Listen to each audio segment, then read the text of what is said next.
Greetings, citizens, and thanks for tuning in to Nindie Nation. I'm Jeff, and today on episode 149, we're taking a look at every indie game hitting the Nintendo Switch through the week ending June 26th. You can find more Nindie Nation on Twitter, and if you want to get all kinds of nerdy with your fellow citizens, come hang out with us on Discord. We also gather around the Nindie drum circle and check out a couple of the week's new releases, so if you want to see more of Electhead or, Why Pizza, be sure to stop by Nindies at Nite this Thursday at 10 p.m. Eastern. If you like these videos, please don't forget to click like and subscribe because it helps us grow. Now we've got a great show for you this week, so let's waste no more time and get right into it by starting with the Neglected Nindie, and then some other stuff, that released since episode 148. Well, we've certainly got some Neglected Nindies, but outside of this first one, I'm not so sure you're going to be missing them, Bob. Space Marshals 3 is, unsurprisingly, the third entry in this top-down tactical combat series by Pixelbyte. The Wild West cowboys and alien-infested space makes for a pretty cool backdrop, and the first two games were pretty fun. Check out the originals if you want some of this action on the cheap, and when you're ready for the latest entry, it's already available for $14.99. And then we've got, well, these. Haunted Zombie School tells you most of what you need to know about this horde-driven third-person shooter, and then the screenshots, the developer being Trues, and another $15 price tag tell you everything else. BoomBit is now going by Boom Hits because they've desecrated their publisher scores on every single outlet, so don't be fooled by games like Raft Life or Bike Jump, because they deliver on everything we've come to expect from the sultans of shovelware themselves. Snake of Math's cool education game! It's a real thing, it seems, and it's published by Cooking and Publishing. You know, because that's who you want to teach you math. Viki Spotter Camping is one of those find the difference freeware apps. Kinda like if you saw two screens from the eShop, you'd know the one with a bunch of shovelware was the one that included Ultimate Games. And then Red Deer Games seems to have taken the art assets from Nobody Saves the World and thrown them into a chess game called Family Chess. But I wouldn't recommend showing anything they made to your family because, true story, that's how America ended up with approximately 1/3 of all orphans. Look, I'd ask, but I already know. So let's check out what's coming in the week ahead. These are the 13 games releasing for the Nintendo Switch through Sunday, June 26th. First up on Tuesday the 21st is a trilogy of titles in one collection that's a perfect fit for any fans of cyberpunk and turn-based RPGs. Shadowrun Trilogy is, now bear with me, a collection of 3 games. 2 being huge DLCs that essentially stand as their own games based on the decade-old remake of the now almost 30-year-old game based on what was initially designed as a tabletop RPG. Did I get that right? Developed by Code Glue and published by Paradox Interactive, these games fall somewhere between Transistor and XCOM, where you've got a big futuristic cyberpunk world with a fantasy slant that plays as an isometric RPG, but with tactical turn-based combat. These games are excellent, so if you like what you're seeing, I strongly suggest jumping in while the collection has a 25% launch discount coming in at $29.99. The other release for Tuesday was originally in the Nindie no-no pile, but the more I looked at it, the more I thought we should at least give this game a shot. Broken Mind is a hodgepodge of buzzwords. As a first-person action/survival/horror game, you play as Detective Frank Morgan, an agent with a dark past. It's developed and published by Tony DeLucia, who goes by the name Too Bad Games! And it takes you on a detective goose chase to track down an abducted girl after her phone sends a signal showing that she's not too far away. It mixes puzzles, investigation, and combat, and while I'm not a huge fan of the graphics and UI, the premise does seem to hold some promise. Any digital detectives in the nation of Nindie willing to give this one a shot? And the title that kicks off the releases on Wednesday the 22nd is a fresh new take on procedurally generated levels, roguelike mechanics, and RPG elements! And one I've had my eye on for some time. Most of the Metacritic reviews for Dejima and Thunderful's Fire Girl Hack and Splash Rescue DX state that the premise of a firefighting platformer where you work your way through randomized levels while putting out fires is a great premise with fun core gameplay. But then they say it is ultimately slowed by technical issues and disastrous random generation. Being 6 months later now, this has received a few patches and seems to run much smoother now. So if you're interested in putting out fires and exploring burning buildings to rescue survivors while in a burning building, and you like the premise of managing the roguelike grind to unlock new gear, know that Fire Girl releases for $17.99, and it's got your name on it. And then the team at Top Hat Studios have something pretty interesting up their sleeve. Redo is a super spooky, open-ended exploration platformer with a description that says everything possible without directly saying that it's a Metroidvania with Souls-like combat. But that appears to be exactly what it is. There's about 8 hours of gameplay in this action RPG, with a huge spread of weapons and abilities to find, and the general theme is inspired by Lovecraft and Tsutomu Nihei, a beloved manga artist. At only $10, it seems pretty easy to recommend it if you're looking for a 2D action RPG that doesn't hold back on the spooky vibes.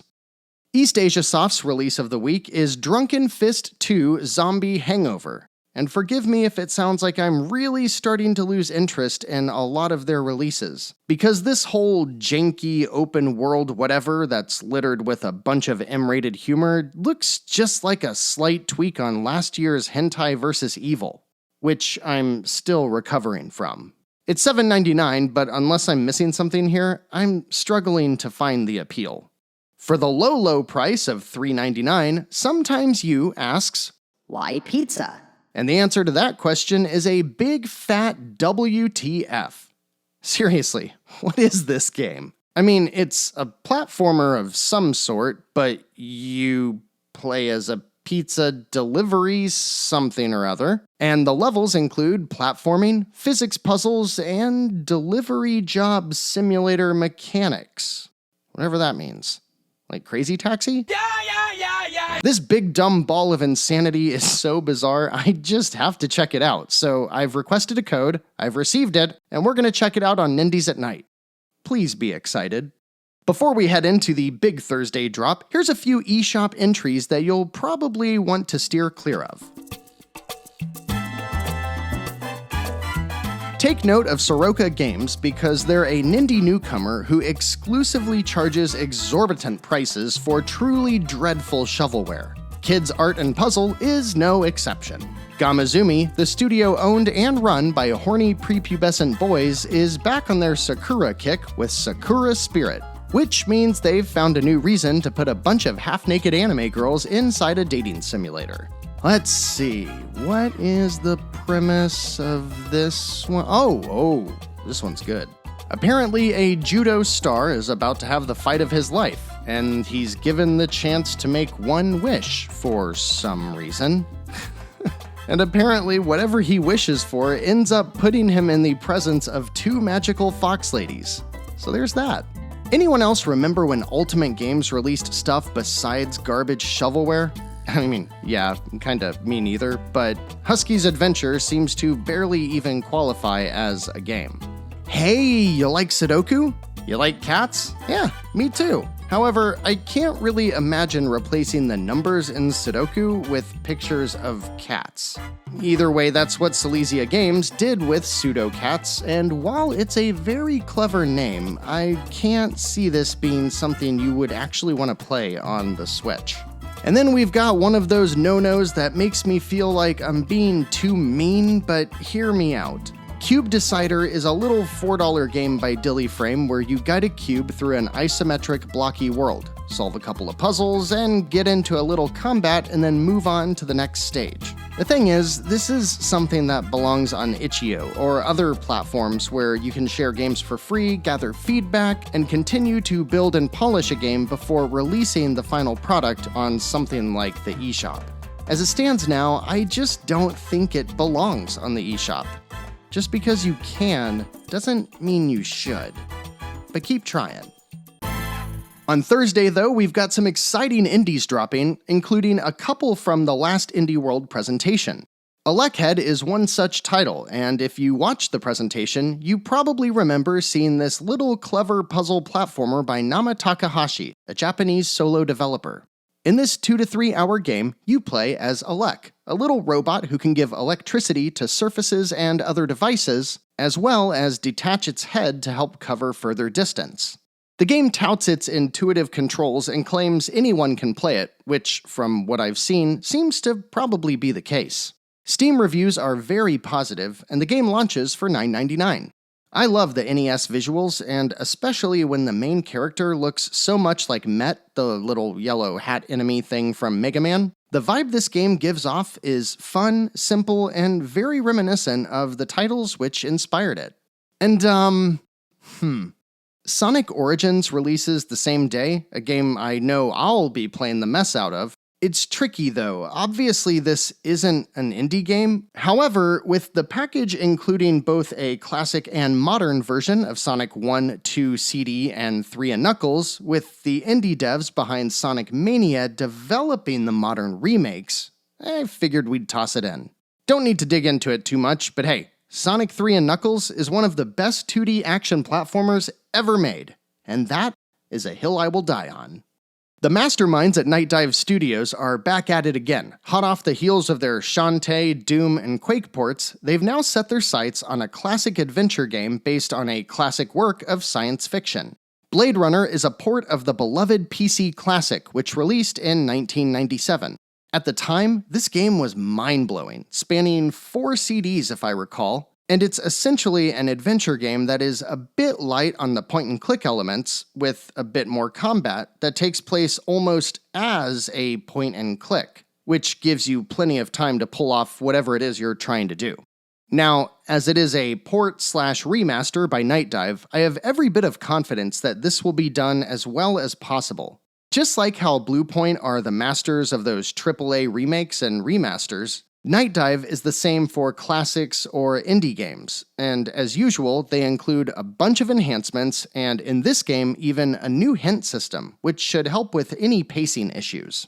Originally developed by Westwood Studios, known best for the Command & Conquer Red Alert series, this game was an absolute gem when it released. So if you like games from this era, or are even remotely a fan of Blade Runner, for $9.99, this is absolutely a game you need to pick up. On the flip side, Dolores Entertainment releases Pachi Pachi 2 on a roll for $7.99. It's Peggle, but with a few more abilities and meta systems at play. In an attempt to improve on what is already an all-time classic, they decided to add skanky anime girls. I'd probably check this out if it was just a slightly different take on Peggle, but as it stands now, I'll stick with Bjorn, the farting unicorn from the original. And then Sword and Wands, a solo developer based out of France, releases their first title alongside Plugin Digital with the exploration platformer Ragnar, and I think there's a lot of promise here. You play as the dwarf, Ragnar, who explores dark mines armed only with a limited amount of candles which can be used to solve puzzles, set off traps, or just provide light as you explore a handcrafted labyrinthine mine. The pixel art here is really well done, and the tone of the game is lighthearted, seemingly more focused on the journey than the destination. In fact, there's no enemies to deal with, and it's all about exploration. It releases on Thursday with a 20% discount, so if a quirky game about exploring a trap-filled mine sounds like a good time, and I think it does, check it out while it's $11.99. You know, this might be good for Nindies at night. Do you want to see more? Last up on Thursday is a collection of all 4 entries in Steve Jackson's Sorcery. In Steve Jackson's Sorcery! These seem to be heavily inspired by D&D and are primarily point-and-click adventures with deep systems for choices, minigames, and turn-based battles.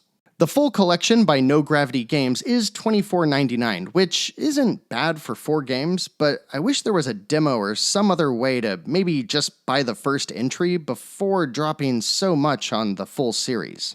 They released for iPhone way back in 2013 and were ported to PC in 2016, each time receiving very positive reviews all around, with most criticism saying the games were a bit on the short side. But hey, maybe having all 4 of them in one bundle makes it worth considering, even if you have to wait for it to go on sale. On Friday, we wrap up this Nindies Baker's Dozen with The Psycho Duck by Ratalaika Games for $4.99. Developed by Nib Games, who have previously released titles like Kenduo and Virtuous Western, all of which were mostly well-received with the right expectations, The Psycho Duck continues the trend of simple 2D games with a top-down stealth game where you play as a duck who murders herons. And I gotta tell you, this game looks funny as shit. Just looking at the trailer, I think I'm down for more of this and just might toss it into the Nindies at Night pile as well. Overall, a fairly light week for new stuff, but we've got a nice collection of remasters and ports between Sonic Origins, Sorcery, and Blade Runner, but the new additions like Psycho Duck, Redo, and Electhead look fun too. You picking anything up this week? Sound off in the comments and let's head on over to the deals. With 429 games currently on sale, these are our picks for the 8 best Nindie deals on sale through at least June 19th, June 29th.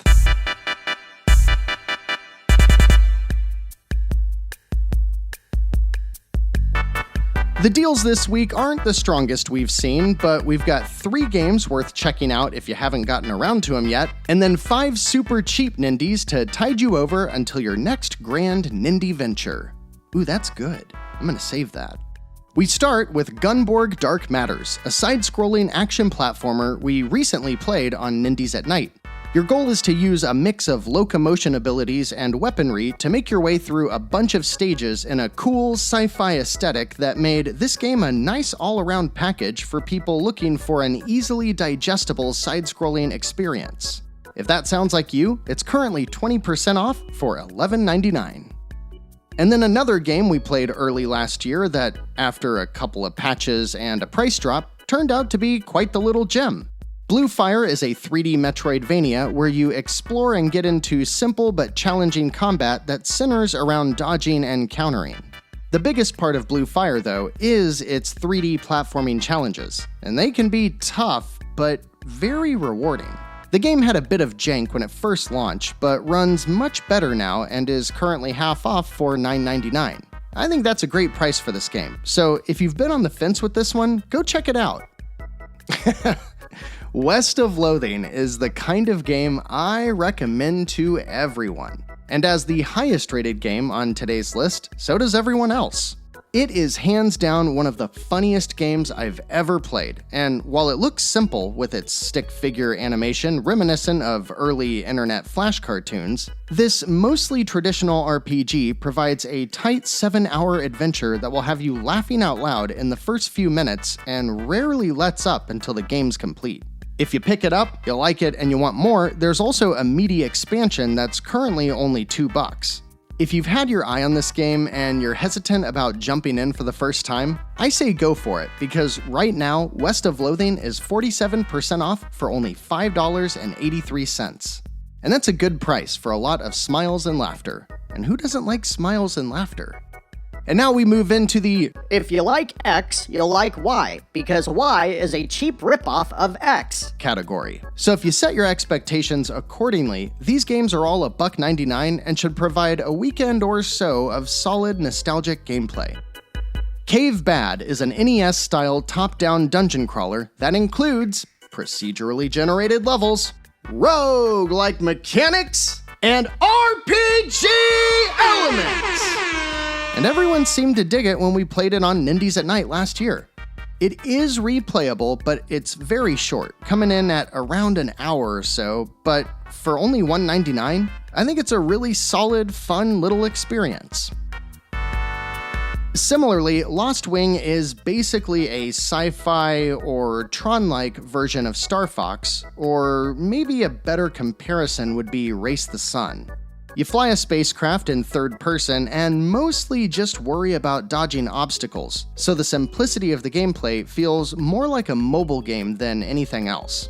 That said, it's pretty fun and very replayable thanks to a roguelike approach that lets you unlock new levels, abilities, and spacecrafts as you inch your way towards the end. I think just about anyone could find $2 of fun out of this one. Probably my favorite game on today's list is The Bug Butcher, a game I have featured many times, mostly because of its run left and right while shooting at things on the ceiling. Gameplay is an absolute blast. What's more, the artwork is great, you have multiple gameplay modes to choose from, and the two-player co-op is just downright fun.